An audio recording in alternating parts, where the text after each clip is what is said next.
In this video, I'm going to show you how to delete your Outlier AI account. If you find this video helpful, please consider to like this video and subscribe to my channel. In saying that, let's just jump straight into the video. Alright, so what we need to do is go to the official website of Outlier.ai. Alright, so I'm here, I'm going to type in Outlier.ai, that's it there.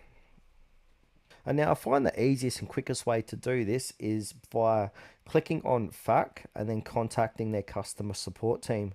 So from here, I want to scroll down and then it will say getting support. How can I get support? Click onto that.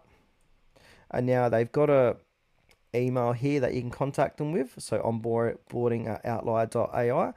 Go ahead and email them saying that you'd like to delete your account. Give them the information like your account name, email, your name, etc. And then say, would you like any more information from me so we can go ahead and delete my account? They'll get back to you within 24 to 48 hours and help you in the process of deleting your Outlier.ai account.